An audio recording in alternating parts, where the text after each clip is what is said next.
Welcome to the Seahawkers Podcast with your hosts, Adam Emmert. Aaron Rodgers can't be the number one player in the league. He slipped last year. He did. I can't blame him. He's probably distracted by his super hot girlfriend. Like, I understand. He's got other things. And Brandan Schultz. We need to be more encouraging of Pete Prisco, Adam. We need to help him along. Good job. You had Russell in the top 50. We've told you many times to do better, and now you are. We're proud of you, Pete. Go Hawks! On a quest to own the West, yippee-ki-yay, we make the ground shake. On game day, 12 man, yeah, he's feeling it is vital. The Seahawks coming to take division titles. Welcome to the Seahawkers Podcast. I'm Brandan Schultz, and joining me, my good buddy, Adam Emmert. Just here to share the doldrums with all of you, try to get you through here till football returns. I know this is a tough time of year, but we've got some good stuff for you today. And you'll feel a little bit more confident about where the Seahawks stand in the NFC West, starting with this little four-part series we're going to do. It's a tough time of year for sports fans, Adam, but this is one of my favorite times of the year as a Seahawkers podcast host and hopefully as a Seahawkers podcast listener, because this is the time where we get to talk to our fellow NFC West brothers in podcasting. True. And it's a fun time of year because you get to find out what, a little bit what's been going on with these other teams, and you get to find out, we get to make new friends by talking to people with the Cardinals and 49ers and, podcast friends.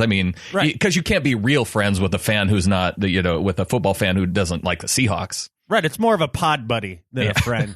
But yeah, it's really cool because you get a perspective on how all those fan bases are feeling about their team coming into the season and how they're feeling about the Seahawks coming into this season, because we all live in our little fandom bubble, right? Right. And this is a way for us to kind of break that bubble, get an understanding of what's going on out there a little bit within our division, and I think you guys will enjoy it. A little friendly trash talk here and there. It's a good time. So we have Mike Wright coming on from the Fantasy Footballers podcast. He's going to talk a little bit of Arizona Cardinals with us. And but before that, we have a little bit of Seahawks news to talk about. Tiny bit. Do you want to start with the big stuff? Is there big stuff? The big news story this last week is that Thomas Rawls played in the Richard Sherman softball game. Correct. And there was a big piece of news that came out of it. He said he's going to be ready to go for the start of training camp.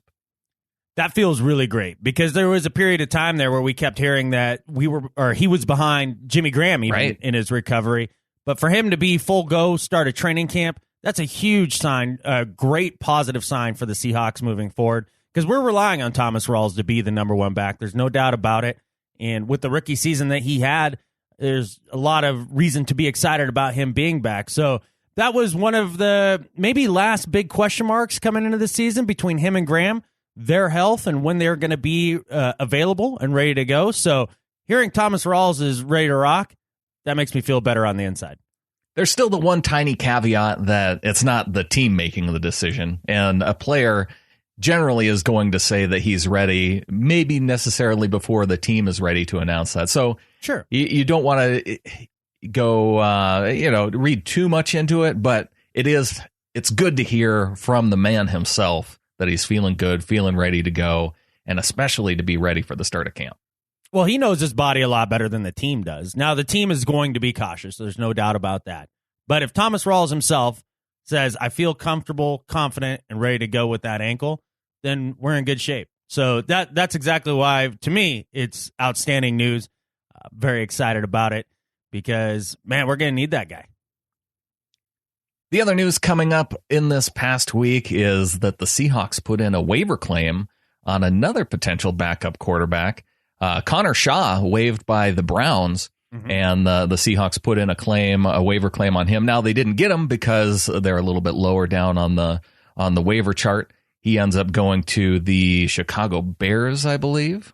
That sounds about right. I mean, I don't know that it matters too much where Connor Shaw ends up. It was the Bears, the Saints, and the Seahawks, it sounded like, and he ended up going to the Bears. Okay, there it is. So, yeah, Seahawks put in a waiver claim on him. I guess, Brandon, you had mentioned to me before we got on the pod, that made you wonder a little bit about how they felt about Boykin. Now, to me, it's not so much how they feel about Boykin. It's more that, hey, he's got this legal thing, and we're not exactly sure how that's going to play out here. But although it looks like he's not going to get jail time and that sort of thing, that's all that was. It was a reaction to, because the timing of it was right when Boykin was finding out about his legal situation. You had the Tavares Jackson news. You had the Boykin news. Tavares, tomato. I'm going to kill you every time on it, man. I'm not bringing up his name anymore. That was the last time. But anyway, so you were saying Tavares? Yeah, right about the news of that time. If he's not coming back, it looks like there needs to be other options. And, Trevon Boykin, a rookie backup quarterback, it makes me a little bit nervous. There's Jake Heaps competing for that spot too. I think Connor Shaw would be a good guy for competition for what the Seahawks do on offense. I don't know if I'd feel any better about having Connor Shaw as backup over Trevon Boykin, but I would appreciate the added depth and competition throughout camp. Sure. I mean, he's just an arm. Connor Shaw's just an arm. And Trevon Boykin, he's at least mobile. So he's a guy that, even though he does just stare down one guy and chuck it, at least if that's not there and he decides to not chuck it, he can run.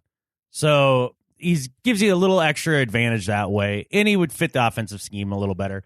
I think they're all in on Boykin. If they hadn't have been all in on Boykin, you would have seen Tavares back way before the domestic violence issue. So I think it's going to be just fine. I'm not worried about it. But it also helps, too, Brandan, that your starting quarterback has that Favrean starting streak in him where he hasn't missed a game or really even a practice his entire career. Yes, you better knock on wood. I'm knocking on all the wood when I say that. But I don't even like bringing it up. Yeah, well, it is a true fact, and so that's part of the thinking behind it. That's why the Seahawks haven't paid quite as much attention to it. The backup quarterback position is what I mean by that. But yeah, it'll be fine. What do you think about the fans who say, why don't you take a look at bringing Michael Vick? Sure. I'd bring Michael Vick in for a possible backup role. That's fine. I mean, if Boykin's not your guy and he's not going to jail, but say if he were, sure, Michael Vick would be a fine option. He can play out 1 year. He can hold a clipboard with the best of them these days. He's good at it. Well, and I wouldn't even bring up the jail aspect of it for Boykin because it looks like he's going to avoid it. It's more of the ability of whether or not you feel comfortable having somebody behind. If Wilson were to go down, somebody who could come in and potentially win a couple games, if he gets dinged up a little and has to sit on the bench for a couple games.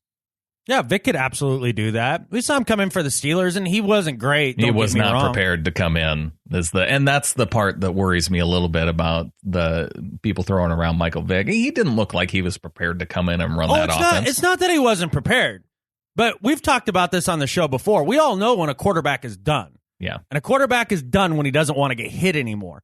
Michael Vick was done getting hit 2 years ago, but he's keep getting them checks, and that's fine. That's fine. I'm not mad at him for it. But as far as your backup, that'd be okay. That's not a big deal, and it'd be fine. I know a lot of people would still have outrage over the dog incident and all that, but he paid his time. He's done all that.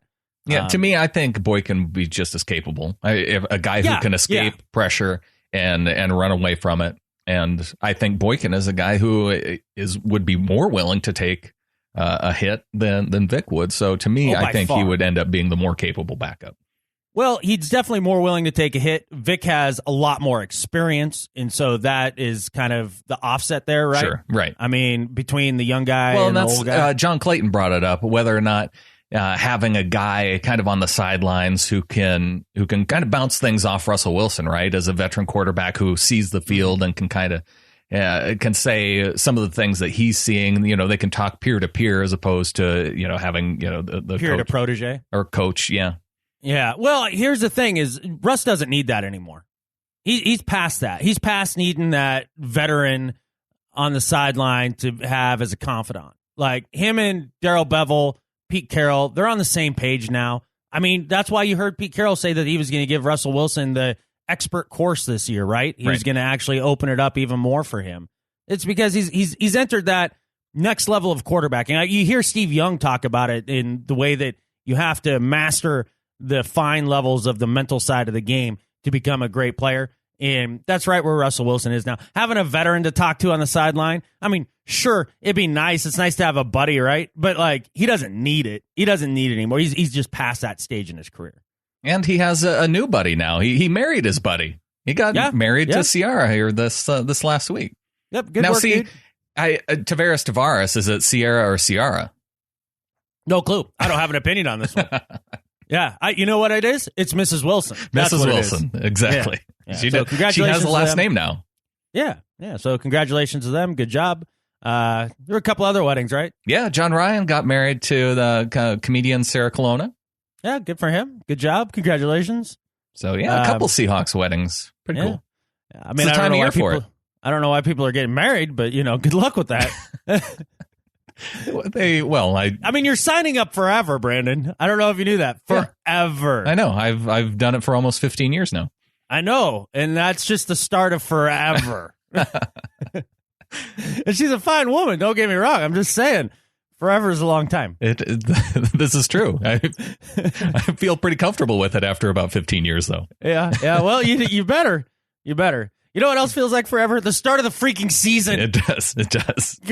But what's going to help us get there is this talk with our division rivals. And like I said, we have Mike Wright from the Fantasy Footballers podcast. We're going to talk All or Nothing, the series on Amazon about the Cardinals last season. Mm-hmm. Do I need to say spoilers, Adam? I mean, we talk about some of the things that are surprising during the show, but you shouldn't be surprised by the fact the Cardinals did not win the Super Bowl. They didn't even go to the Super Bowl. They didn't even win the NFC, but they did get the show out of the deal. And it was kind of a neat NFL Films look at the Cardinals season last year.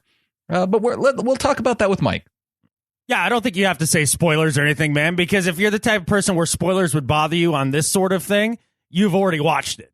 So you're already in the clear. Like for me, I haven't watched it yet. We talked about it a little bit, and there were some spoilers, but that's fine. When I go back and watch a few episodes, it'll be cool. So, but Mike was great. He's going to give you a lot of great insights here on the Cardinals, kind of give you their view of the Seahawks as well, and we appreciate him coming on. So, hope you guys enjoy. Wide to the far side is Kurtz. Baldwin slots along with Lockett to the near side. Russell looks. He looks to Kurtz's side. Kurtz has got a little room. He makes the catch. He is in. Touchdown, Seahawks. From 24 yards out, a perfect rainbow drops into the arms of Jermaine Kearse. And the former Husky scores, and the Seahawks pounding the Cardinals now 30-6 here in the first half. As I mentioned before, we're kicking off our Know Your Rival series with the team that ripped the NFC West last season with a 13-3 record. Here to talk Arizona Cardinals with us is Mike Wright of the Fantasy Footballers podcast. His show recently won the People's Choice Award in the second annual Academy of Podcasters Awards, and their show took the top spot in the 11th annual People's Choice Podcast Awards, along with the win in the coveted Sports and Recreation category. So we're kicking off the Know Your Rivals series with one of our biggest rivals in our podcast category. Welcome to the show, Mike. Hey, I appreciate that, guys. At the long day of work, I'm drinking a Monster just for you guys, just to make sure that I'm bringing it for the Seahawks. So I got to represent the Bird Gang here the best I can. Well, you have a little extra pep with the energy drink. We appreciate it. But as I mentioned, Mike, you guys ran away with some awards recently. Well deserved. You guys got a great show for the content that you provide, talking fantasy football. And you know how I knew that you guys deserved to win is that you don't say a before a player's name. And you guys talk about a lot of players. You don't say, how do you replace a Marshawn Lynch on your team? You just say, how do you replace Marshawn Lynch? And I appreciate that so much that you guys do that. It makes my heart warm. I appreciate that. The kudos are well received. Thank you very much. But I will admit, it's very possible I've said something stupid like that before. Because these stupid things, when you're recording so much, weird things come out of your mouth. But I'd say for the most part, we try to just refer to people as people, and not these just completely indispensable objects for a team to use. No, I don't think I think I would have picked up on it. I pick up on that quite a bit, and you guys have been great. So let's get in. Let's talk a little bit of Cardinals. But first, I think to do that, we have to talk All or Nothing, because there's a series on Amazon, and if people haven't checked it out, it's the entire last season of Cardinals football, all condensed into about 8 episodes, and just an incredible series. What have you thought about it? Have you watched all 8, or was it, or were you like other Cardinals fans and was it a 7-episode series? You're saying we leave off the last one? Yeah, because why revisit the Panthers game? Just because it turned into more of a nothing instead of all. Right. No, my wife actually took the kids up to Minnesota for a trip to visit some friends, so I had a weekend. I binged through that entire thing in 2 days. It was incredible. I'm not ashamed to admit, when the series starts off with going to the Carson Palmer, and if you haven't watched this, even if you're not a Cardinals fan, seriously, go watch it. The series is unbelievably produced as far as the inside look, just saying like the actual television production of it with the music. And when Carson Palmer went down, they did a flashback to Palmer's ACL injury from the other year. Right. I got emotional watching it. You're watching this guy, he goes down, and immediately, because they have the audio on him, he's like, please God, not my ACL, not my ACL. And you're like, oh man. Like it gives you this visceral reaction where these really are people. And we sometimes take it for granted as football fans. They're just part of my team. And this gives you a really, really strong inside look at that these are people. It's kind of like, if you need to describe it, it's Hard Knocks, the training camp special on HBO, except even better, because you're talking, this is the course of a full season. So I didn't know what was happening. I saw this Amazon ad pop up maybe a week or two before the series came out. I was like, what? Why didn't nobody tell me about this?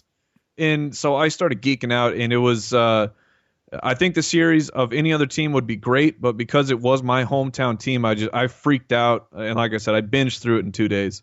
I know. I think that was the takeaway for a lot of people who are fans of other teams is when are we going to get this for our team? And, right. And I think it captured the speed of the game better than anything that I've seen as far as NFL films. And, I thought about closing it out with about 5 minutes left in episode 6 after the Seahawks regular season win. To me, that felt like the logical conclusion of that series. Yeah, that was not a good Sunday in my household. Yeah. Well, I guess what, guys? I guess you guys have talked me into the fact that I was going to have to watch this. I was boycotting it. I can't stand to see Bruce Arians' smug face for 8 episodes. There's no way I was going to be able to deal with that. But if it's really that good, all right, I'm going to do it. I'm going to get real drunk, but I'm going to do it. I think by the end of it, you might actually like Bruce Arians. No. I mean, that's just it's a hint or a feeling in my gut. I don't know. Maybe not for people who already dislike him, but Adam, I heard he cut a guy just because he didn't like where he parked. I mean, what kind of petty crap is that, Bruce Arians? God. When you watch it in the context of the show, it's actually not. I understand. It sounds ridiculous. You're like, you parked in the wrong spot, but it was somebody who did it multiple times. And like, dude, if you can't follow a small, simple rule, like not parking in a spot that has a name that says "Don't park here," then get off my football team. You shouldn't be here. So it's a weird thing but I bought in. I bought in when it happened in the show. Well, I'll say that going into it, I didn't care much for Bruce Arians. Adam's dislike for Bruce Arians is high. It's high. It's higher than mine. And to me, it brought me a little bit closer to center, but I still don't like him. And because that's I as a Seahawks fan, I'm not supposed to. Right. And it just, the other thing that was surprising to me, well, there's a couple things that really stood out to me in the series. The PowerPoint skills of the Cardinals, very weak in terms of PowerPoint skills. I don't, every time they show one up on the screen, I'm like, this is the best they could do. Hey, they're in a hurry. They got better things to do than worry about graphic design and fancy imagery on the PowerPoint. But you're right. The PowerPoint game was pretty weak. And then the most surprising moment for me was hearing Larry Fitzgerald curse. Like, yeah, I was shocked. Like, that blew my mind when I heard that. I was like, Larry, but like, who is I mean, his image is well manicured and well crafted, and it's well deserved for who he is and what he has created. But it was like that was an extra oomph. It's kind of like when you hear the guy who never curses and they throw it out. He means business. Right. So when he threw that out, it's like, oh man, Fitz is getting fired up. And the one cool thing I should say to Adam, since he hasn't seen it yet, is that Red Bryant is a big fixture in it toward the end, because Red Bryant comes onto the team, and so you get to see him, you get to see his wife, Jacob Green's daughter. We talked about how he's related to a great Seahawk, and so seeing the focus on him toward the tail end was pretty good too. So okay, all right, you got me. I'm in. I'm gonna watch it. Good. Yeah, but again, I'm still getting drunk. Okay, I think that's fair enough. All right, is that a good compromise? Well, if that's what you need to do, that's what you got to do. I just want an excuse to drink beer. So. Well, you have it. Awesome. Well, let's talk a little about the Cardinals here, Brandon. I mean, we've got the season coming up. The Cardinals obviously have a pretty strong roster. I mean, Mike, you got to be feeling pretty good about your chances this year. Oh man, the roster has stayed strong. The move that we made acquiring Chandler Jones in that trade, I thought was just beautiful. We had Jonathan Cooper, who really ended up being a first-round bust, in which I'm not going to crush the player. I think the broken leg in his preseason just kind of destroyed his start. Like that, it was a horrific injury. If you're not familiar with what happened to Cooper's leg, it was not good. So it's one of those injuries that stays in your head for a very long time. We weren't even really using him. So to have a guy, a backup guard that we don't even know what we're going to do with, you trade him away, and then in just a second-round pick to get a monster like Chandler Jones to add to our pass rush, I was ecstatic when we pulled off that move. Well, you don't have to talk us into expendable offensive linemen. I mean, that's not even not even a question. You trade an offensive lineman for a skilled player. That's just what you do. Yeah. I don't know which one you're referring to, but in the fantasy world, I'm just a man remembering the Graham Max Unger trade. How did you guys feel about that when it happened? Well, I think when you get a player like Jimmy Graham, especially considering, much like last year where the Seahawks had trouble inside the red zone, that was a concern the year before. So getting a guy like Jimmy Graham, you only expect him to improve the production of the team inside the red zone. So, him going down with injury is kind of a bummer. So I think a lot of fans are still kind of holding out of, was that a good deal? Max Unger was such an important part of being at the center, but he had injury issues too. So I don't know. How did you feel about it, Adam? Well, I felt like Unger being injured as often as he was, that wasn't the bigger problem with that trade. It seemed like the first rounder that was in conjunction with Unger. Sure. That's a thing that might hurt a little bit, but hey, it's still early. It's tough to say who won or lost that trade at this point. But going back to the Chandler Jones trade, that seemed like one of those trades that was one of those rare win-wins all the way around. Somehow the Patriots got rid of Chandler Jones and got better, and you guys got rid of a high draft pick and yet found a pass rush, a guy that is great in pass rush that you didn't have before. But deep down, does it make you a little nervous that you're trading with Belichick? Because the Dark Lord had like something up his sleeve here. Yeah, and trust me, we talked about that. Like, okay, wait a second. Yeah, what's wrong with Chandler Jones? Right? If Belichick doesn't want him, and I think it was just a matter of Chandler Jones. The payday is coming very, very soon for Chandler Jones, and they knew that they went the Patriot way. That we're not going to pay this guy, so I think that's why they passed it off. If Arizona isn't able to extend him, then I'm going to feel a little bit, disappointed. I know we get a nice rental out of him, and it's a huge upgrade for Arizona. Last year, I think we blitzed more than any other team in the league because we didn't have, besides Freeney, wrecking some stuff with his old man strength. Yeah. Every once in a while. We couldn't really get to the quarterback unless we manufactured it with a whole bunch of guys. And then as soon as Tyrann Mathieu went down, we weren't able to do that as well because you didn't have the honey badger back there as the safety valve, for covering the wide receivers.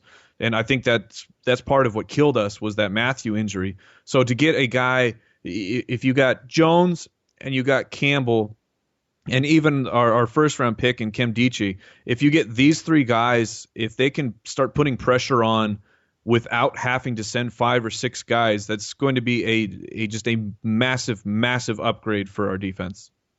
How do you feel about that Kim Dichie pick? Because he was a guy that had been mocked to the Seahawks, and we'd kind of had discussions about him. And I cheered when they picked that guy. Well, and the Seahawks, had the opportunity, but then traded back. And then, yes, the Cardinals do get the opportunity to take it. And yeah, we weren't really interested in kind of his baggage that he had coming in. And so now, what was your perspective on that?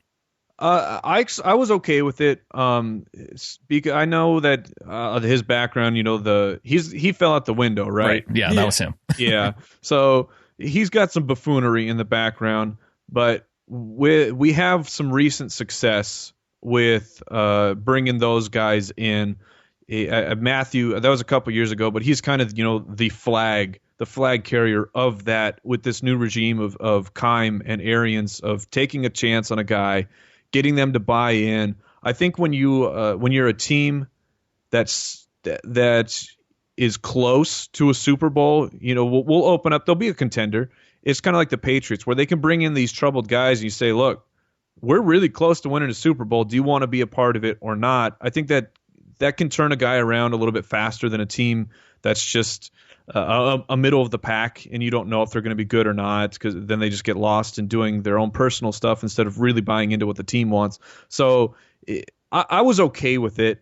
I'm trying to remember back to the draft who I wanted. I wanted to come in, but I'm not recalling now. At the time, there's so many random football players in my head.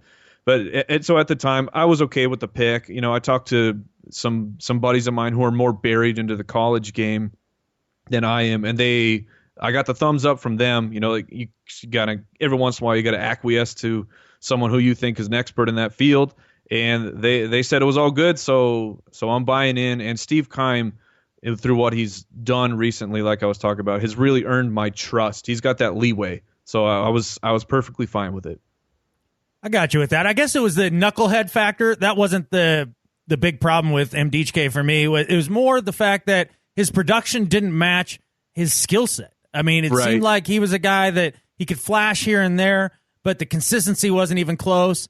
And that was the reason why I kind of cheered on the inside when the Cards picked him, because I was like, all right, reaching for a guy who doesn't produce. So like that, because I'm a jerk, and that's how I think about it. No, I'm totally with you, man. When the divisional team makes when the Rams traded everything up to get Goff, I laughed. Yeah. I was like, good. I'm glad. I'm really happy that you just did that. But it reminds me of, I think it was so last year's draft, in the second round we took Golden, and I think the NFL world kind of was shocked that they took him, but the Cardinals, in their drafting and their scouting, they saw him on the tape. And he wasn't even the guy they were scouting, and he just kept making plays, and they liked what they saw, so then they ended up taking him with the second pick, and that worked out. Golden actually evolved to be a pretty solid linebacker throughout the year. So I'm trusting in the Kim Dichie. You're buying into your GM, which I'm sure you guys up in Seattle, with all the success you've had recently, not so much with the trades, especially trading away first round picks for guys like Percy Harvin and Jimmy Graham. But other than that, I think your draft picks have been incredible. Yeah, going back to 2011, 2012, it definitely helps when you have that history of where you get a lot of starters and Pro Bowl caliber players out of a draft, especially in late rounds. Now, are there any of those guys that you look at from the Cardinals draft who, obviously you gave up your second round pick to the Patriots for the trade? Any of those guys in later rounds that you're really excited about? Later round guys from this year, I'm trying to remember the Evan Boehm, the center. That's the one I was really excited about, because we've needed to upgrade our center position for so long. Why I was kind of razzing you guys on the Unger trade is people do not realize. When I say people, I mean most public football watchers do not understand the importance of a dominant center. If you have a dominant center, you can run the football. We've seen it with Marshawn. You see it up in the Jets, And you saw Max Unger went to the Saints. Right. All of a sudden, the Saints are a dominant offensive line and can run the ball on everybody with Mark Ingram. So I know the power of that, and we've been very lacking in the center position. And right now we have AQ Shipley. He's scheduled to be in there, but I think that this kid Evan, I think he was from Stanford, Mizzou. Or was he Missouri. really? Yep. Well, that's what it has on the Reddit page for the Cardinals. Mizzou. I'm thinking of someone completely else. I'm all scatterbrained from this monster, man. It's got me pumped up. But I feel like he can come in and start from week 1, and if we can lock that up with the left side of our line with Valdir and Upati is solid. You have the right side, which theoretically should be okay. We have a first rounder, in Humphreys starting, and we grabbed Mathis, who's a little on the old man strength side again, but I think he's got some gas left. So if Bowen can fit in, our offensive line is going to be great. You guys went offensive line, center. You got a tackle in the 5th round, and then mostly defense. Was it surprising at all to see in the draft strategy? Is that kind of what you've come to expect, that they were going to go kind of heavy on defense, although it still felt like there were needs along the offensive line? Or do you think that they filled those? Yeah, it wasn't surprising, just the way that they have generally gone about it. But we had a big need on in our secondary. We saw that, so once Matthew went down I'm thinking back to the playoff game against Rodgers where, Patrick Peterson, fantastic. Okay, we got half of the field locked up. But Justin Bethel, man, bless him. He filled in the best he could, but he was just abused in that game. So I think that we kind of got a whole bunch of chips to see if we can get somebody to fill in there. We still have Jefferson. We got Branch. So hopefully somebody can fill in at the other cornerback position. So I think that's part of what they were going for. So really, that's the only weak spot on the roster when you really start looking at it up and down, is the cornerback position opposite of Patrick Peterson. I mean, you guys are very deep at safety. And obviously Peterson's a lockdown guy. But I think the only other thing when I look at the roster that is a weakness, and that is Father Time. And I want to talk to you a little bit about your quarterback situation, because in my opinion, Mike, you guys go as far as Carson Palmer stays healthy. I don't know. Maybe you have more faith in Drew Stanton as a backup. I think he's terrible. He stares at one guy and just chucks it to him every time. And I can't believe you guys haven't addressed the backup quarterback position more rigorously, especially with Carson Palmer's age. What are you talking about? We got Matt Barkley from the Eagles. Oh, right. I'm sorry. I forgot. Year. Yeah. No, problem solved.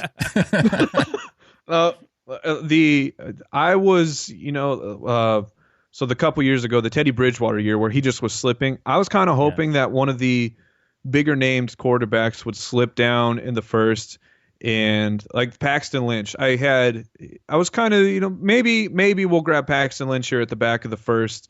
Broncos ended up moving up and grabbing him. So it was, so I kind of moved on from that. But I'm completely with you. If Carson Palmer goes down, Drew Stanton's okay. I don't think he stinks like you do. And with the staring down one guy, that's basically every backup in the NFL. If you go to your backup for more than just a couple of games, you're going to be done. So we saw that a couple years ago when we all wept when Drew Stanton went down against the Rams towards the end of the year, the season that Palmer tore his ACL. We were all crying because we knew that meant Logan Thomas or Ryan Lindley was going to guide us into the playoffs, and that was a special moment of my life when I got to watch Lindley start a playoff game. So, but I have at least some faith that Stanton can carry us if Palmer has to miss a couple spots here or there, but they do need to get on it. I would give Palmer 2-3 years maybe of top level play. That third might be kind of stretching it out, but if they don't attack that position, then it's back to the years of the Kevin Cobbs and the Derek Andersons and the John Skeltons, which was a very dark time. After we had emerged into the light with the Kurt Warner Super Bowl, I was thrust back into the cave with the blindfold on. So you're completely right. I hope they do something. Well, and that's what has me a little bit worried, because it gets me wondering if we should even bother as Seahawks fans with this being a rivalry. You know, with Carson Palmer being old and Fitzgerald closing in on retirement. I felt like we had this great rivalry going with the 49ers, and then Jim Harbaugh leaves, and I don't know if I can put that much effort into a Cardinals rivalry if I'm just going to feel lost again in a couple of years. Yeah, but the deal of Steve Keim finding these veterans. I mean, we stole Carson Palmer away from the Raiders. I think there's a couple backups or older guys that we might be able to steal away if all else fails. You know, just try and grab one of these stopgaps because the defense is so strong. And you're right. I think this might be Larry's last year. If it's not this year, it's definitely next year. So that's a position where the Cardinals are going to have to make some really hard decisions here. Michael Floyd is in his contract year. He is kind of an enigma, where there's times where you watch him play and he is dominant, and then there's times where he simply just disappears and he's not involved in the game. But so on top of re-signing him, I think John Brown was an absolute steal in the third round. If you sit down and just watch some tape of John Brown, you think of him, he's a small guy, he's a fast guy. He's going to be Deshaun Jackson. That's not his game at all. He's got the deep ball and the deep speed, but he is actually a very consistent, a very great route runner who I think can evolve to be a very solid outside starting receiver. I think John Brown's a super talented receiver. You guys do have a lot of depth at receiver. There's no doubt about that between Fitz and all the Browns. You guys collect all the Browns. Receiver. But no, you're very deep there. There's no doubt about that. Now, does it seem a little bit to you, Mike, because this is my feeling with this team, because you do have a lot of aging veterans where it's Palmer, Chris Johnson, Freeney, Fitz. I mean, a lot of these kind of aging veterans, and then some, youthful talent mixed in there too. But with the Chandler Jones trade and bringing in Evan Mathis and all of that stuff, does it feel like this is the year? Like it's you're going for it this year, and if it doesn't happen, then it's time maybe to start turning the page. It feels like you're loaded up for bear and you're taking the shot. Yeah, I would agree. I think the window is this year and next year that we'll have high level play from Palmer, and we haven't even gotten to the revelation, my new man crush of David Johnson, who I don't even know how I haven't brought this name up yet. The guy's jersey is signed. It is on my wall in a frame. That is how much I have already fallen in love with David Johnson. I think that he is going to be an incredibly special talent in the NFL. And watching the All or Nothing, sorry to give you a little bit of a spoiler here if you hadn't heard, but they were on the phone with Amir Abdullah, the running back for Detroit now, and they were going to draft him. And they were telling him, hey, we're going to draft you. And then on the other line, he says, oh, hold on, the Lions are calling me, because the Lions moved up to draft him. And they're sitting there like, oh, crap, what do we do? And then that ended up being just this monster blessing in disguise. As the third round, they took the chance on the small school David Johnson, who, once he was given the opportunity, because Ellington and Chris Johnson went down, David Johnson was just an absolute monster. On the ground, he played wide receiver a little bit in college, so he's got great hands, which we saw that. So even if, let's say that Carson goes down, I feel at least a little bit better knowing that we have a solid offensive line in David Johnson. As fans of the NFL, I think those of us who watch kind of the post-game press conferences of after the draft, the GMs and the coaches, they always make it sound like, oh, hey, we got all the guys that we wanted. This is exactly how we planned it to be. And yet you watch All or Nothing, and that's one of the things that it really starts off with right away is missing out on Amir Abdullah. And it kind of sets it up for the David Johnson storyline, and just how, and Adam, if you didn't like David Johnson at all, he's kind of one of the stars of the show. And it kind of, I think you'll like David Johnson based on the series. But here's the thing. I like David Johnson, the person. I do. And I think he's a good pass catcher. I do. I think he's a very mediocre runner. I honestly, I didn't see a lot out of him. He had a couple nice runs, but for the most part, he's kind of a plodder. A lot of people are super high on David Johnson. I think it's a little too much. I mean, when I compare David Johnson, Gurley, and Rawls all this year, because they all got their crack, he's my third easy. I mean, when you compare Thomas Rawls to him, I mean, Thomas Rawls was averaging 5.6 yards per carry behind a crappier offensive line compared to David Johnson's 4.6. And to me, if I'm looking at those three guys, the three young running backs in the division, he's easily my third. Adam is throwing down the gloves, Mike. I knew this was going to happen. Hey, that's very fair. Are you 100% sure that Thomas Rawls is even your starter? Yes, 1,000,000%. I'm not. That it's not even close to an issue. Guy gained 830 yards in a handful of games. He's a monster. Oh, I'm not doubting that, because he was very special when you were watching him. But your team really took on a different personality in the second half, and Thomas Rawls is not a pass catcher. I don't remember the stat off the top of my head, but I don't think between the pros and the college, he's caught even like 30 passes in his football career.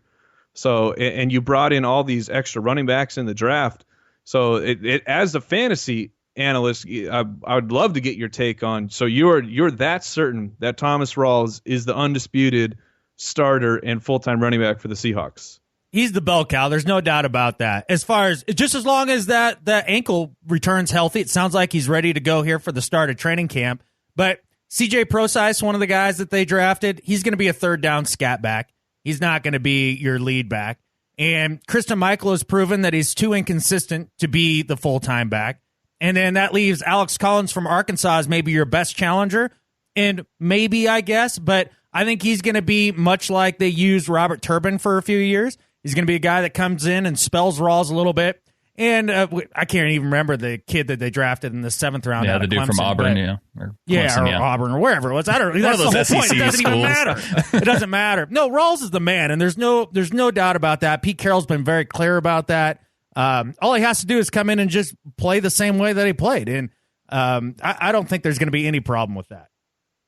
I think it's crazy to that you saw David Johnson as a plotter.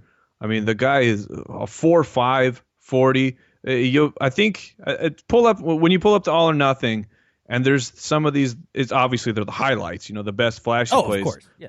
But it certainly shows off just how fast he is, especially when on the week one, the dump off screen pass to him and he just toasts the New Orleans defense because he is that fast, and he's a strong guy, huge guy. So I would disagree that Thomas Rawls is a better running back, especially when you're talking an all-around guy. David Johnson can be on the field for 3 downs. Todd Gurley he's an interesting situation. I mean, and it's always so weird because I come at things from a fantasy perspective, where I'm sure you guys are. You're far more just focused on the real NFL aspect of things. Yeah, that's definitely how we look at it, and that's, I think, part of my opinion of David Johnson's different because I did have him on my fantasy team, and he did produce so well. So to me, I don't know how I order those 3 guys. Obviously, the fan side of me, we talked about it toward the end of last year, just how much more skilled it seemed like Thomas Rawls was over Todd Gurley going down the stretch, that had Rawls stayed healthy, I think he would have made a much bigger impression on the media than Todd Gurley did. That's one thing that bothers me about Todd Gurley. He's always the second coming, right? Everybody had him anointed as the next Walter Payton. That's all they have. That's why. But that's the thing. Like, they just thought, like, he had one great run, and they're like, oh, he's the next Walter Payton. I remember these guys at NFL Network losing their minds. And it's like, yeah, he's a good runner, but I don't think he's AP all over again. I mean, when Thomas Rawls can come in and put up just as much, if not more, than he does in fewer games, I don't see it. I don't see it. Yeah, I can. I mean, I can somewhat agree with it. I completely agree with your take of people have freaked out, and they've risen Todd Gurley up to this elite level of running back. He's not there yet for me. I think he's very, very good, but he's going to be capped being on the St. Louis Rams. So I pulled up Thomas Rawls' box score here, and I'm curious because obviously I can't watch every single snap of every single game. In these games here, where he had the string of the 1 carry, 6 carries, 4, 2. Those were the games where Marshawn Lynch was back in the middle of the season. Correct. Okay, so but when Lynch was off the field, that's when he's tearing it up for the 30 carries for 209 yards. Yeah, no, he tore up San Francisco. I think that was the game. Yeah, tore up Cincinnati pretty good. I mean, he had some monster games. Yeah, no, he absolutely did. And Thomas Rawls, it was coming down the stretch. There was, the talk of, because of the ascension of David Johnson for when people are talking fantasy football, it was Thomas Rawls was right there with him until he broke the ankle, which, as far as I understood, was a pretty bad break. There was some nerve damage and other things that were involved. It's not just a clean bone. As far as a clean, he just bone break. Whatever. He'll walk it off. That sounds ridiculous, but it was a more extensive injury than just a simple bone break. You combine that with how many running backs they loaded up with in the draft. It just seemed like the Seahawks were saying, undrafted Thomas Rawls, maybe you're not our guy. Yeah, and I could see we definitely talked about that between the two of us on just how much it appeared that way. But when you lose Marshawn Lynch, you lose a guy that won in short yardage situations. I wasn't sold on Thomas Rawls as being a short yardage guy. When it came down to the 3rd and 1s, Rawls, he didn't seem to be the guy that could really, Marshawn Lynch could fight through an entire team and get a yard. I mean, you guys know that from his 67-yard touchdown where he threw a bunch of guys into out of bounds. And he won me a fantasy championship on that run. And so I think that's maybe where Alex Collins comes into play. And then CJ Prosise, with Fred Jackson clearly showing his age last year, the Seahawks had to go and get kind of a 3rd down pass catching back. They have not been great at, and that's why I don't know if it's that Rawls necessarily doesn't have the skills. It's just that Russell Wilson isn't all that great at getting the ball out to guys out of the backfield. And so maybe the one place he really struggles, right. It's tough to understand. Yeah. That's an interesting take. I've never heard that before. Yeah, he has trouble dumping it off to the back, man. He'll sail him all the time. Oh, yeah, I'll have to take a closer look at that because I don't know if you guys, how deep into fantasy you guys are, but not at all. Adam, not at all. I play. Yeah. Sure, but Russell Wilson is he has risen. He has risen quickly in the national opinion of him, and now he is considered one of the top elites fantasy quarterbacks. Yeah, and I want to get to your take on some of the Seahawks as far as their fantasy values go. But one more thing on Carson Palmer. I was looking at Pro Football Focus. They looked at the quarterbacks who were hit the most while throwing.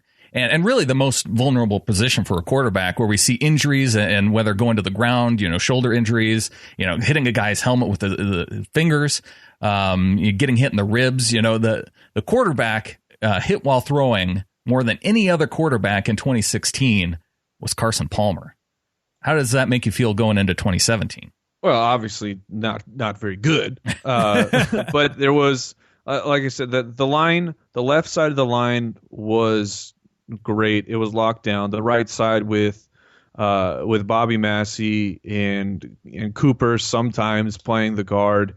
There was a rotation there on the right side where I don't think it ever got a congruent feel, and that's why I'm really excited about the kid out of Mizzou coming in here to play center for us. To maybe he can help solidify that, so not everything is just on the guards, but and I think it's also it's part of Palmer. He's got that the Kurt Warner I'm the hero where he's just going to stand there and he will take the hit instead of doing the Peyton Manning laydown, which look, and I say that sounds like I'm mocking him. That's what Carson Palmer should do. If you see the sack coming, man, just lay down. But you're right, man. I hadn't heard that he had been hit more than any other person in the while throwing. Yeah, it was Palmer and then Newton, Eli Manning, Jameis Winston, and then Tom Brady, with Winston and Brady tied at fourth.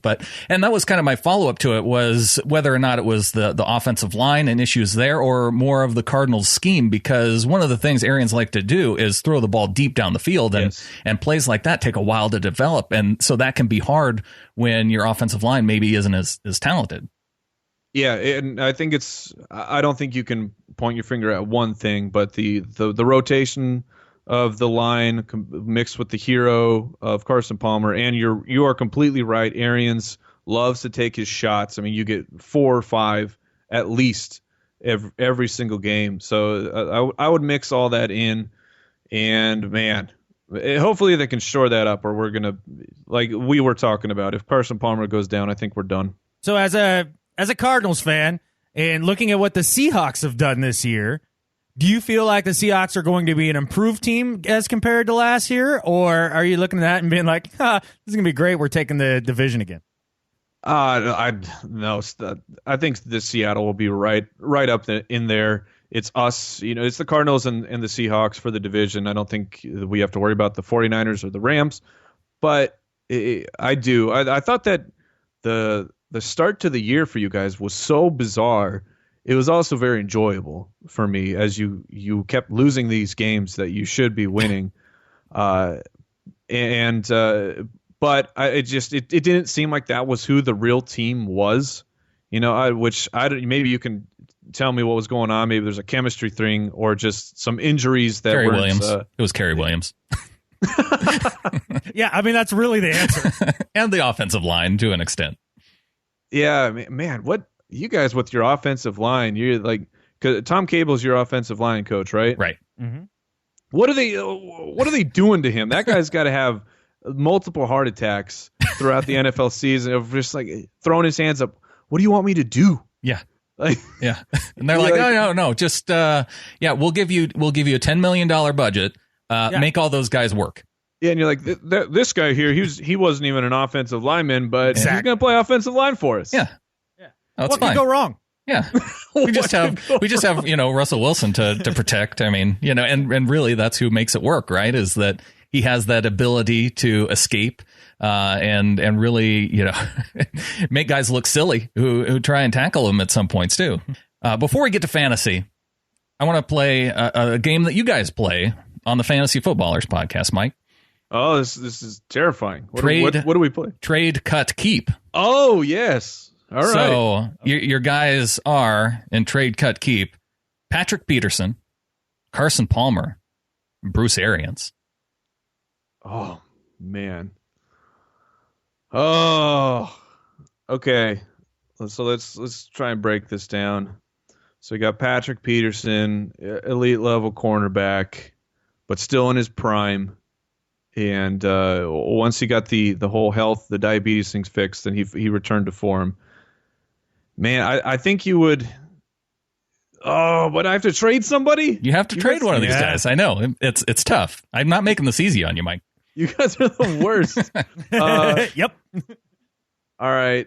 You know what? Because the decision is right. Which one of them is valuable enough that you're going to trade, that you might get something for? Yeah, I think you would have to trade. You'd have to trade Peterson. If these are the rules of the game that I must play, I'm going to have to trade Peterson. I'm going to keep Arians because I value him that much as a coach. I saw what he did with that ragtag group in Indianapolis, and it's speaking of like the elevation of Gurley. That's kind of where Andrew Luck is for me as well. I think he's good. But everyone thinks, or not everyone, there's this public perception that Andrew Luck is the next greatest quarterback. I'm not sure that's completely true, especially when Bruce Arians, we've seen one monster year from Andrew Luck. And when he got his team to the playoffs, Bruce Arians was there. Bruce Arians was the head coach. So I got to keep Arians, man, and then I'll have to cut Palmer just because he's only got a couple years left, even though those are some valuable years. you are a terrible people. Why are you making me think like this? But you know what, Mike? You did really well because that was the right answer. I mean, that's the answer. That's what you have to do. I mean, I understand it's Sophie's choice, but like it's still at the end of the day. But see, you can trade Patrick Peterson and you can get a good quarterback, and then maybe you're a little bit weaker in the secondary. But with Tyrann Mathieu coming back, you have to feel at least pretty good with what you have left. And the last time we traded a first-round cornerback, we traded Rodgers Cromartie up to Philadelphia, and I got Kevin Cobb.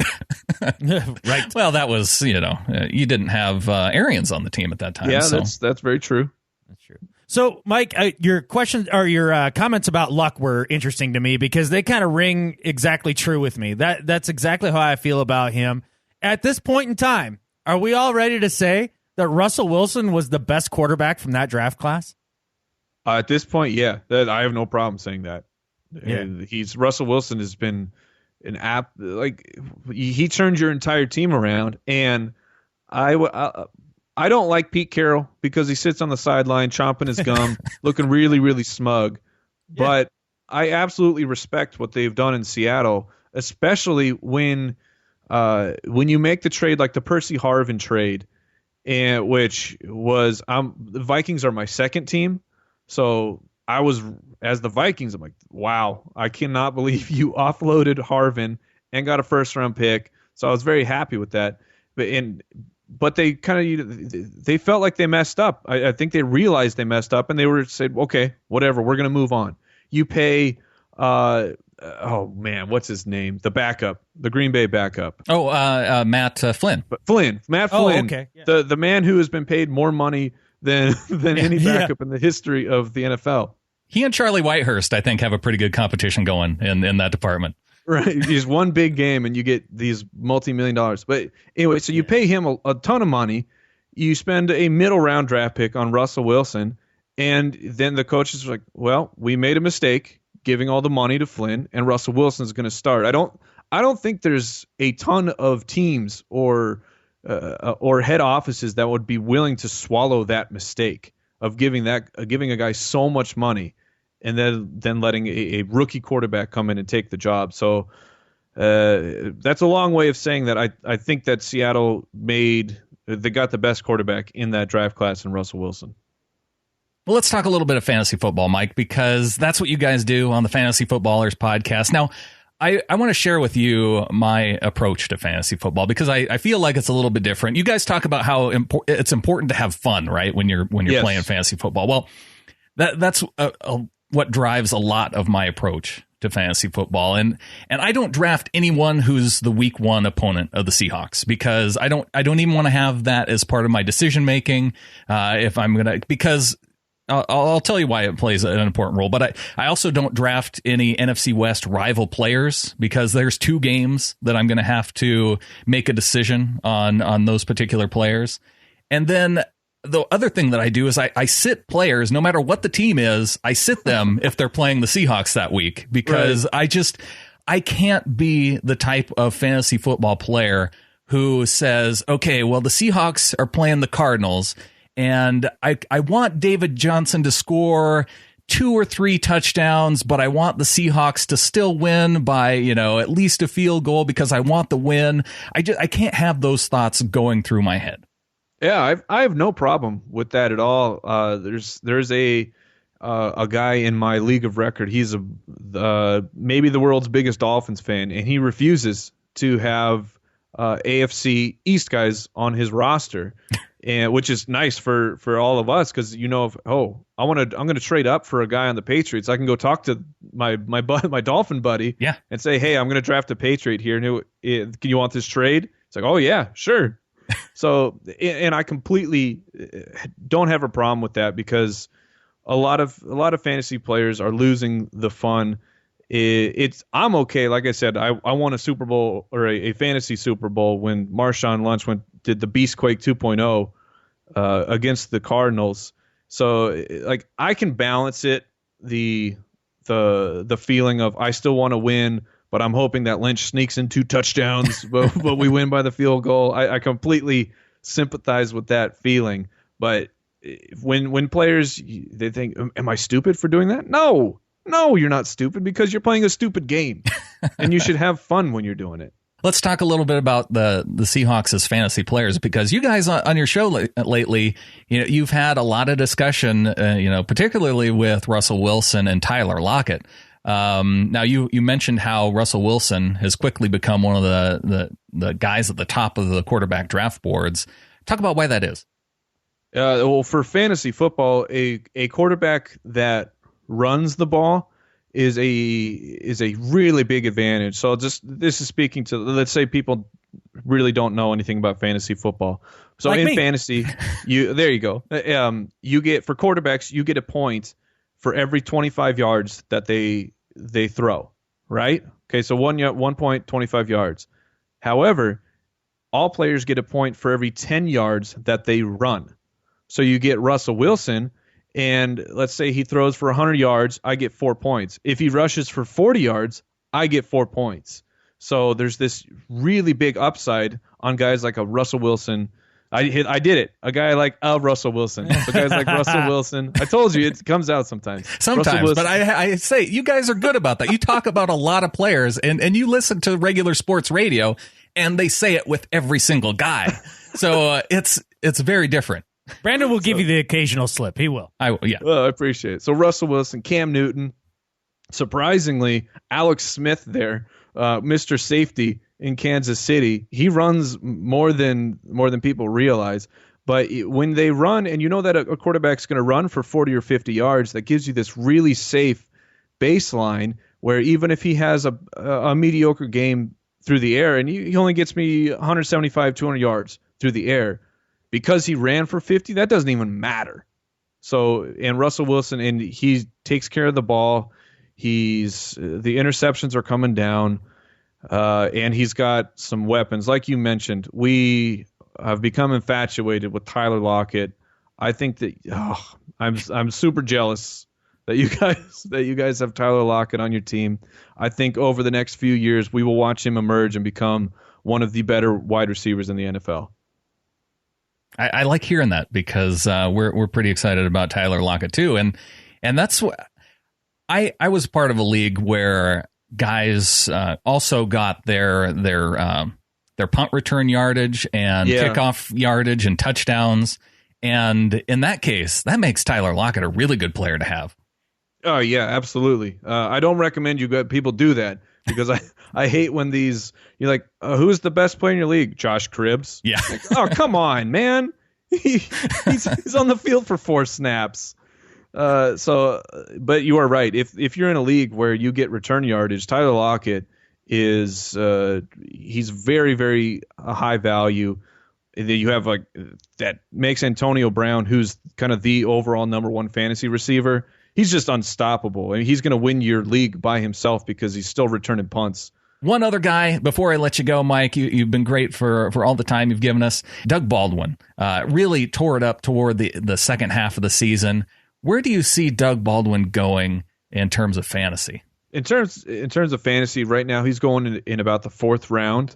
And like I said, my reaction of what the heck, where did Doug Baldwin come from? I've always kind of liked Baldwin, and he's been one of those guys you can fill in a pinch, but he's never been just a consistent dominant force like he was.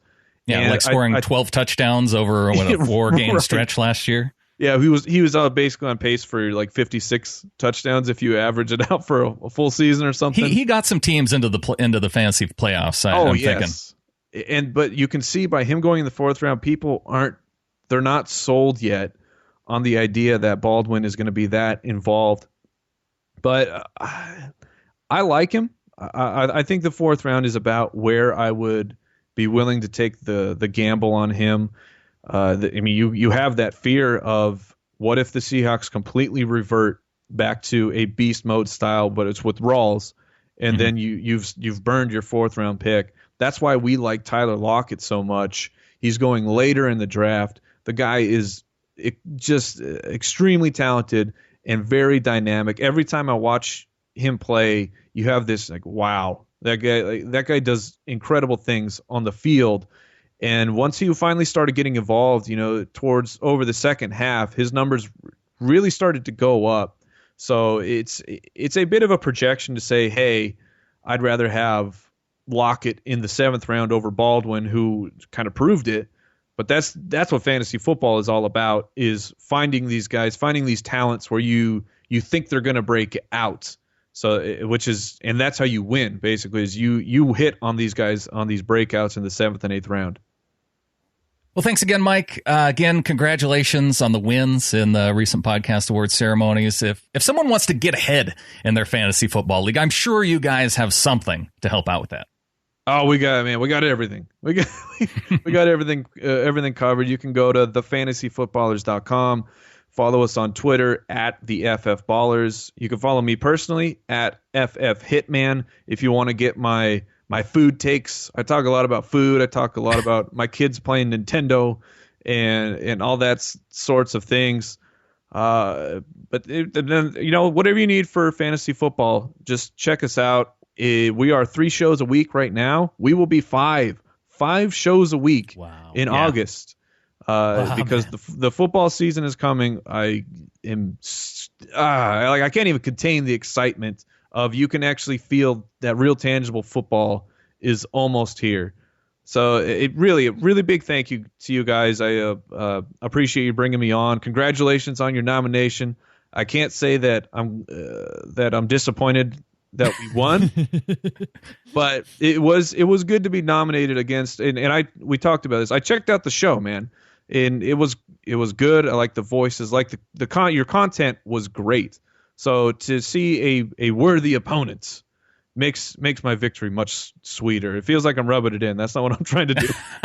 No, not at all. No, we appreciate the kind words a ton, Mike, and we appreciate your time. And because you were so kind with the kind words and everything, usually we end this show with Go Hawks, but I think we can end the show today on something we can all agree with, and that is catfish the Panthers. Yeah, that was an interesting couple of weeks of sitting on my couch laughing hysterically at the Seahawks getting blown out of historic proportions, only to fast forward 1 week and watch the Panthers do the exact same thing to my Cards. So the humble pie was not very tasty. I have to disagree with your assessment here, Mike, and that's a lot of people like to say that we got blown out by the Panthers, but we only lost by a touchdown, my friend. Yeah, and you guys lost by much more. The first half was incredible. I forgot. I blocked. I know the people seem to. I think most people probably tuned out after the first half, and I understand that.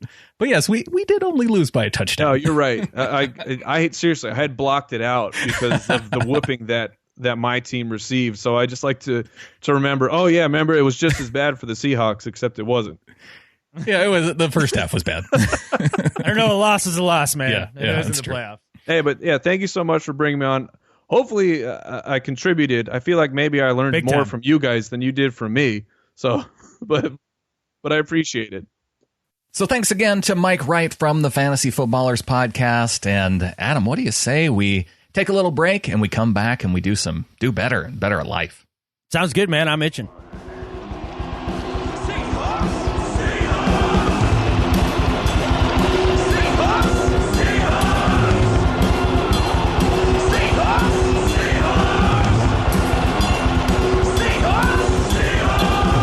The Seahawkers podcast is the official podcast of the official booster club of the Seattle Seahawks, and got some cool news today, Adam, where we are in the iHeartRadio app now. So wow, if people listen to shows through iHeartRadio, now they can get the Seahawkers podcast through there as well.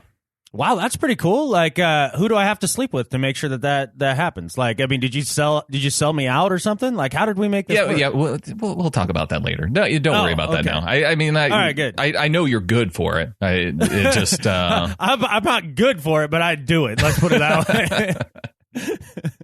But yeah, that's really cool, man. Because anywhere that we can get in and have our voice out there on another platform, that's great. That's pretty cool. I haven't used that app much, but I know a lot of people do, so that's exciting news. Yeah, some people use it to listen to radio stations live, and I don't know if I necessarily recommend doing that because then you have to listen to commercials. But that's why you listen to podcasts, right? Because you can avoid some of that stuff. You can listen to an ad-free show like ours. We're supported by our listeners through getintheflock.com, our Patreon page, and we have a couple questions from our patrons, Adam.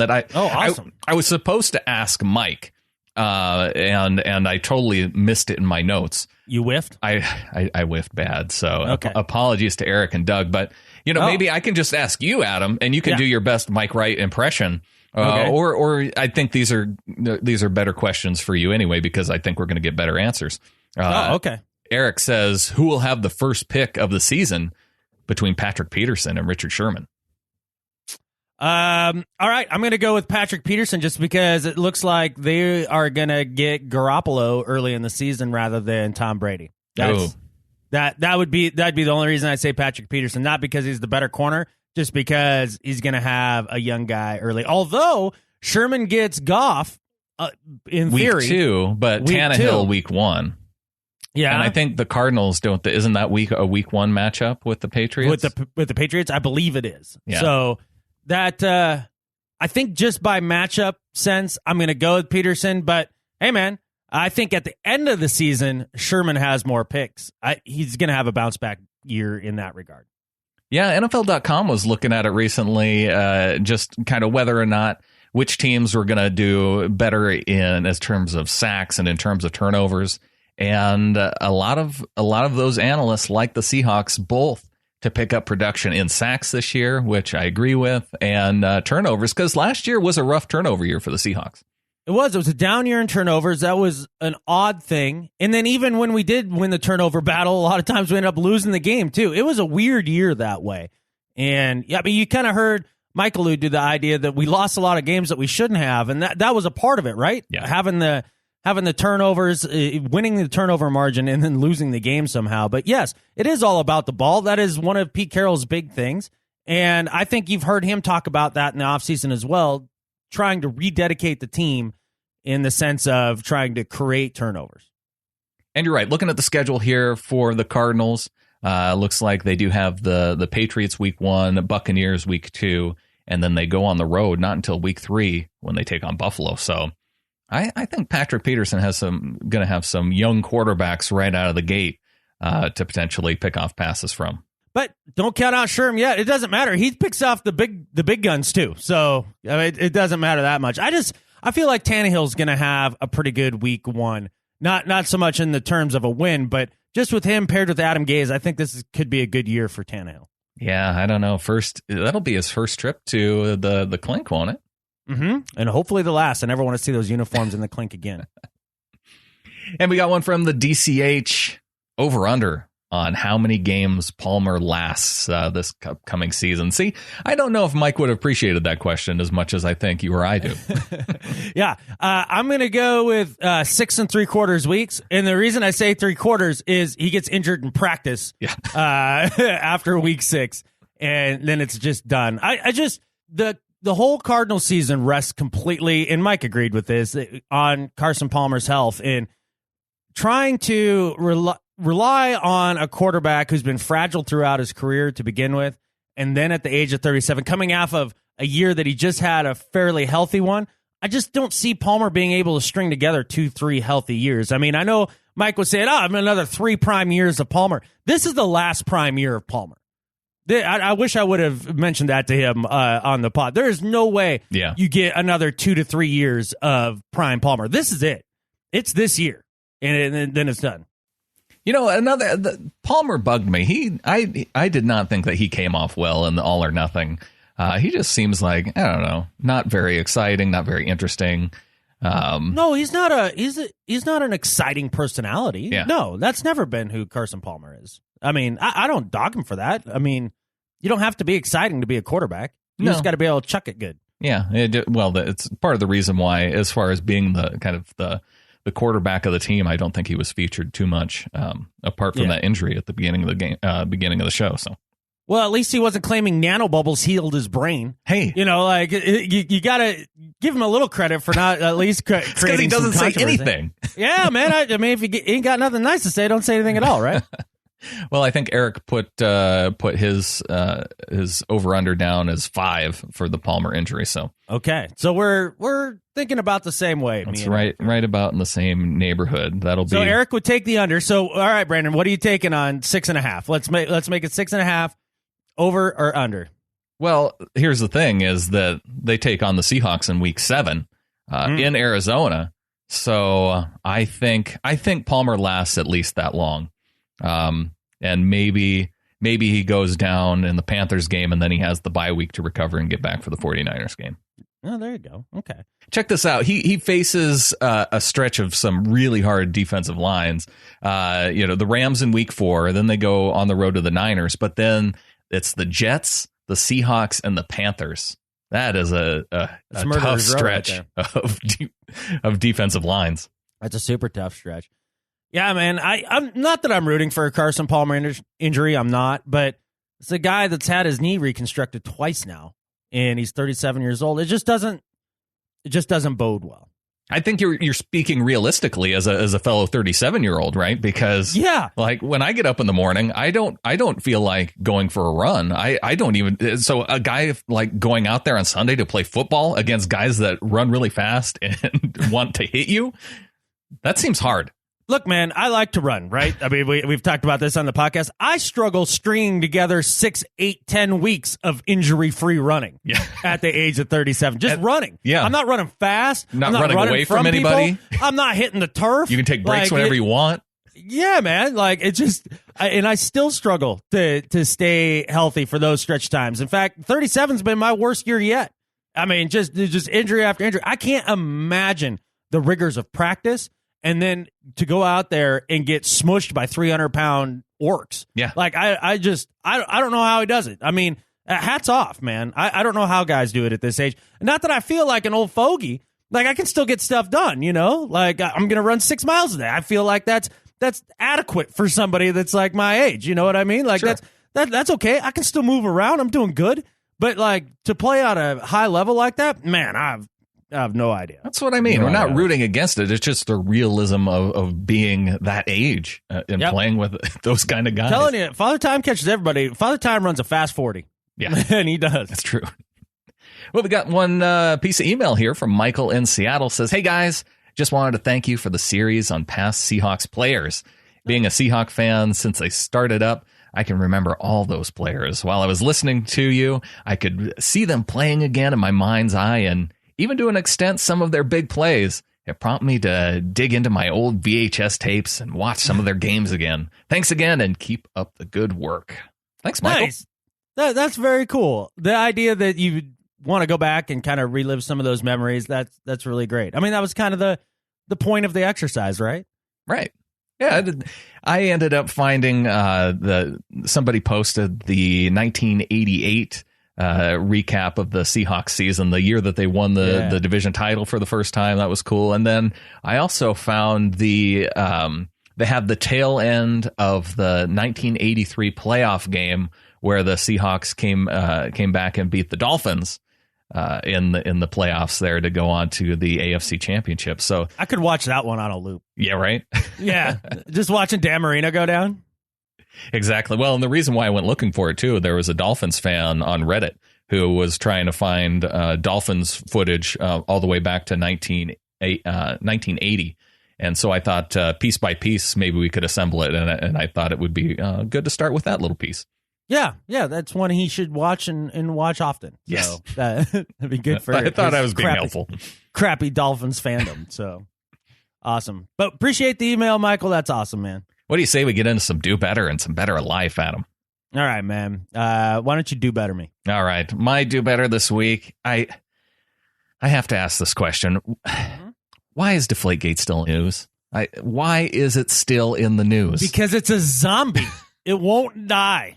Every time I turn on sports radio and it gets brought up, it's like, ugh, I can't believe we're talking about this. And then they go on and talk about it for 10 minutes. Right. And the thing that bothers me the most about this is they go back to whether or not talking about the Patriots even had an advantage through the whole Deflategate argument. That was, what, a year and a half ago? Why are we still talking about this? I think the science has kind of settled that, right? I think it has. And so now the news came out this week was that the court ruling came down that Tom Brady wouldn't be able to appeal to the larger court, and so it looked more likely that he's going to get the 4-game suspension to start the season. That's what the news is, and for some reason they go back and they're talking about the actual the deflation of footballs. That's not the story anymore. Brady is going to court over whether or not the story isn't whether or not he used deflated footballs.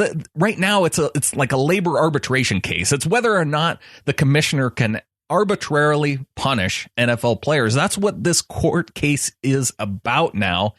And they don't. It makes me so mad when I hear somebody in the media say, well, the Supreme Court doesn't care about deflated footballs, so they're not going to want to hear this case. If they're saying that, they're not telling the story. Yeah. Why do people have to listen to a Seahawks podcast to be the only place that's actually going to talk about the real issue of what's going on here? The fact is that Brady is probably going to be stuck with serving this 4-game suspension, just based on the fact that the Supreme Court doesn't hear. It's not that they care about deflated footballs. It's that because it is a labor issue. It's a labor issue, and it's an arbitration issue, and it's whether or not. Yes, the Players Association gave Goodell too much power. That's their problem. And the Supreme Court isn't going to say, well, we're going to look at this because it's part of the deal. So they're stuck with this now until, again, they can go back and renegotiate. But that's going to be years down the road. So Brady is going to be stuck with this 4-game suspension. And the fact that the Cardinals get over by not having to play Brady and the Seahawks will. I mean, I was hoping the suspension would get overturned, but it's not going to happen. So for all those media outlets not covering this story properly, going back, taking the easy way out and saying, oh, whether or not it was Tom Brady got any kind of advantage, that's over. This talk about the real news, what this case is really about, and do better. I agree, man. Do better. Well, that's the news in a nutshell, correct? I mean, hit the sensationalism and forget the meat and potatoes of the story. And you're 100% right. I honestly hope the Supreme Court does not take this case because I understand it is a labor issue and all that, and there's contractual agreement, blah, blah, blah, blah, blah. But the thing is that it's already been ruled on in how many courts now? And just because Tom Brady is a celebrity basically would be the reason this goes all the way to the Supreme Court. I mean, you don't see any other guy getting arbitrarily suspended by Roger Goodell and have it even go this far through the Court of Appeals, let alone to the Supreme Court at this point. So I'm hoping that it doesn't happen. They do have bigger fish to fry, I promise you. Yeah. So it's a joke show. And honestly, if everybody thinks that this is bad for the Patriots, that he's suspended for 4 games, just shut up, dude. Let Brady be suspended for 4 games and see how he comes out in Game 5 in Week 5. He's going to be on a warpath. The Genghis will be unleashed on the league. Genghis Tom will come and rape and pillage the rest of the league. This is bad news for the rest. Well, he's going to be on the warpath, and not only that, Garoppolo gets 4 games. The Patriots get 4 games to show off Jimmy Garoppolo. Yeah. He could be one of those guys. Look what they did with Jamie Collins, sending him to the Cardinals. Or Ryan Mallett, or Brian Hoyer. Or, I mean, how many times have they done this? Yeah, and the Patriots got a 2nd-round pick out of that. And what do you think, Garoppolo, if he goes out and shows what he can do over the course of 4 games, they know that they have their successor to Tom Brady, or they have a guy potentially where they trade for another 1st-round pick. Yep, that's exactly right, man. No, this isn't the end of the world at all for Patriot land. Like, they'll win 2 games. Hopefully one's against the Cardinals, and the Genghis will come back, and that'll be that. I still hope they can beat the Cardinals. I wouldn't pick them. I mean, when we get back to doing our all 32, I can't pick the Cardinal. I can't pick the Cardinals to lose at home in their home opener against a Patriots team without Tom Brady. Yeah. All right, man. Well, my do better is not football related. It is podcast related because my ire this week is directed at Best Buy. Okay. Okay. So for those of you who don't know, I'm starting to put together a little bit of a video series that we'll put out weekly throughout the season. And so we needed a new video camera to do that. And Brandan controls all of the podcast funds, which is good. And so he went online with Best Buy and ordered up a new camera and sent it down to the Missoula store for pickup. And had put my name on it to go ahead and pick it up. Yeah, that seems pretty easy peasy, right? So I drive a half an hour into town, out on the freaking Reserve Street, which just stabbed me in the eye with an ice pick. Reserve Street is a nightmare. You don't want to be there any time of day. And so I tried to get there Well, I think we should explain this because to most people, they understand traffic. But when you live in Montana, you generally live there to avoid traffic. But yes, Reserve Street in Missoula is the one place in Montana that has traffic. Yeah, Seattle level traffic, because everything gets necked down to a couple of bridges across the river. And this happens to be where all the box stores are and all that, right? So yeah, so I go out there, and I roll into Best Buy. I'm like, all right, picking up this camera. This is going to be great. So first off, I go to walk up to the counter. Somebody shoots right in front of me, and they do a return in the pickup stuff to go line instead of going into the return line. And the gal just did it right there, didn't direct them to the other line where there's another person there standing ready to help them. No, she decided to waste a little more of my time by letting the cutter use the wrong line and do a return in the pickup line. Yeah, but that's fine. a do better on the cutter right there. No, well, yeah, but all right, so I'm fine. I'm just going to let that roll off my back. I'm agitated by the traffic already and the cutter. And so now I get up there. I'm like, all right, I got something to pick up. And they're like, all right, cool. What is that? I was like, it's a webcam. My buddy ordered it, and I'm not sure which name he put it under, but it's either under my last name, Emmert, or it's under Schultz. And she goes, oh, okay, cool. So she goes and picks it up, and she goes, oh yeah, it's here it is right here, under Schultz. I'm like, oh, okay, great. She's like, can I see an ID? It's like, yeah, sure, of course. So I hand her my ID, and she goes, but you're not Schultz. And I was like, catfish. Yeah, I just told you. I just told you I'm Adam. That's what I just told you. And she's like, well, I'm not sure that I'm going to be able to release this right now if you're not the same name that's on there. It's like, my name should also be on there. And yeah, he put it on there. Right. And she's like, oh, I don't know. I mean, I'm going to have to check with my supervisor on this. So she gets on the walkie-talkie, right? And the supervisor's just like, yep, nope, can't do it. Tough break. I'm like, so I just walked up here, magically knew there was going to be a webcam somewhere over here under the name Scholes. That's what, Schultz, how that's the big scam going on, that people clairvoyantly know the things that are there for pickup under different names and come and pick it up. That's fairly specific. You think that in and of itself means that I'm the correct person to pick it up just right there. Yeah. And I've already wasted a half an hour of my life to come down here. So I'm like, let me talk to the supervisor. This is ridiculous. Nope, supervisor will not come over and talk to me. This is just common freaking sense, right? So I'm like, fine. So I leave the store. I talk to Brandan. So I'm like, dude, can't do it. Rah, rah. He changes it again for the second time to make sure that, my name's on there. I go down there and she's like, oh yeah, here's your name right on it. I'm like, yeah, lo and behold, I wasn't trying to steal your stupid webcam. Doesn't this prove that I was right in the first freaking place? Yeah. Just unbelievable. I just wanted to pick up the thing that was paid for under the name that I knew that seemed like that should be the key to the whole entire thing. I should be able to walk out of the store. I'm not committing some sort of scam. Best Buy, do better. Well, my favorite thing is when you call up to pay a bill with a particular service and they go through the verification of your identity. And if somebody's calling up to pay a bill on my behalf, I'd say let them do it. Yeah, that's okay with me. Yeah, exactly. So why do you have to verify my identity to pay a bill? Yeah, and same thing in this case. Yeah, no, it's just dumb. It's just common sense. It's like, how would I have known that webcam was there under that name if it wasn't there for me? And I did put it under your name. I know. And on top of that, they had it wrong to start with. So it wasted I had to go back and forth again and waste a whole nother hour of my life. I had to go out on Reserve Street again. Just whatever. But no, you know who deserves a better life for this? is our Patreon donors, because this is the reason we have that we're able to do things like this. GetInTheFlock.com. Everybody who supports us there, that's what helped pay for this webcam. So we're going to have some YouTube videos, Adam, that you're going to be putting out, and I'm excited to see what you've got going here. Well, we'll see. We'll see if they turn out cool or not cool. But we're gonna put them out there. Kind of, I don't know, maybe like start a preseason, probably. Yeah, this is kind of what I'm thinking. That sounds good.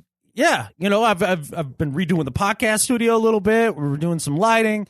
We got another little microphone, so that again, and thanks to the Patreon people, we were able to get a little lapel mic for me to do this too. So it's because of you guys, man, and we appreciate it. All right, well, on to our Better at Life nominees for this show. I'm going to go with Pat McAfee, Adam, the punter. He's a funny freaking I'm giving dude, some punter man. love to the Indianapolis Colts. And if you watch the NFL Top 100, Pat McAfee, he was like the star of the show. He made the Top 100 fun to watch because it was his comments, and he's a self-deprecating kind of guy. He knows where he stands. He's a punter in the NFL. Punters are funny like that. They know that they're not the most athletic guys, but they can kick a ball really far, and they're really good at that aspect of the game. And McAfee too, he can make some tackles. So he can be a fun guy to watch too. But just his comedy is part of the NFL Top 100, and he's like a stand-up comedian. He actually does stand-up comedy, so he's not one of these guys who's just funny for an NFL guy. He's legitimately funny. He really is legitimately funny. He's the new Ike Taylor for the Top 100. I think so. Yeah. And it got me looking into just how Pat McAfee came into the NFL, how he got into football. And not only is he an interesting guy, he has an interesting story of how he made it into football. This is an article from the Indy Star back in 2014. Said that it all started in a basement where he borrowed $100 from a friend, he lied to his parents, and snuck into a poker club, and ended up turning his $100 into $1,400 so he could buy a plane ticket to go to Miami to show the college football coaches that were there, the scouts that were there, that he had the ability to play in college. Wow. And so he was kicking field goals, and didn't miss from 25, 30, 35, 40. He made a 65-yard field goal. Wow. Yeah. And so showed off, and he just blew away all the coaches down there. So that's what got him noticed and got him into college football, and why we have Pat McAfee now, all because he turned a $100 bet that he borrowed from a friend into $1,400 for a plane trip. And that's why, to me, Pat McAfee, better at life than Skip Bayless. We should have ended on that one. That was great. That's a great story, man. Like, to go ahead and gamble your way to your shot in the NFL. Yeah, very cool. That's pretty neat. Well, my better at life this week is going to be short and sweet. It's for none other than the Beast Mode. I don't know if you guys have all been following the Beast throughout this offseason. I'm sure you have. I'm sure. You can't miss him. You can't miss him. There's been a lot of great stuff. And this was just another tiny little video that you saw, like a 15-second video, but just cracks you up to no end. He's still the Beast. He's at a camp somewhere. I don't know exactly where. And he's lined up in a blocking drill against some kid who looks like he's some D lineman. I mean, he's at least 300. I mean, he's a huge freaking guy. And they get into it. They start to, and Beast kind of lets him push him around a little bit. And then he just pancakes him. Pancakes this giant dude. And then does like like when your older brother would like pin you on the floor and he just put his arms and legs out like in the air and he's lying on top of you and just like wiggle like a starfish kind of. Uh-huh. Like that's what he did on top of this dude. Just gave him the wiggle. Everybody's laughing.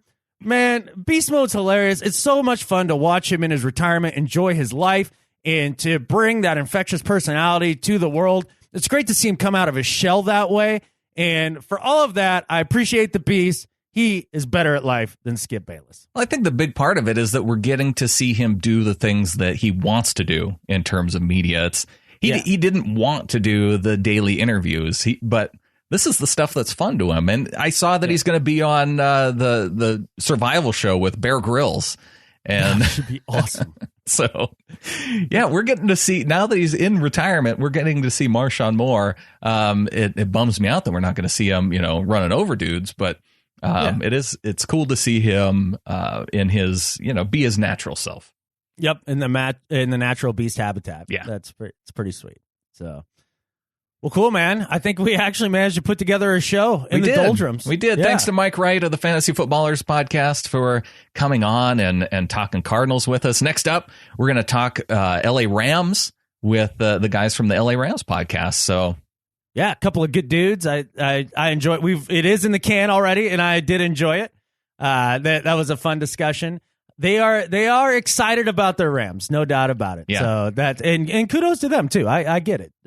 I do worry for them though, which they also expressed worry. Just a little teaser that of the potential of going 1-8, and what do you talk about during a football season where your team's 1-8? You talk about what they can do better, man. That's what you do. Yeah.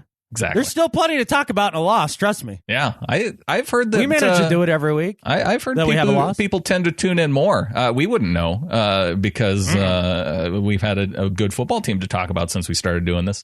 But yeah, we hit that just right. I've heard if you're gonna have a podcast about a team, you want either a really good team or a really bad team. You don't want to have the one in the middle. Yeah, it's a lot like if you're, as a team itself and you're in the team building mode, either be great or be crappy. Yeah. That way you get draft picks. It's the same deal in podcasts. Well, the Rams have been going about it wrong all these past few years, but 8-8. 8-8. 8-8. Well, with that, there's only one thing left to say. Go Hawks. Go Hawks.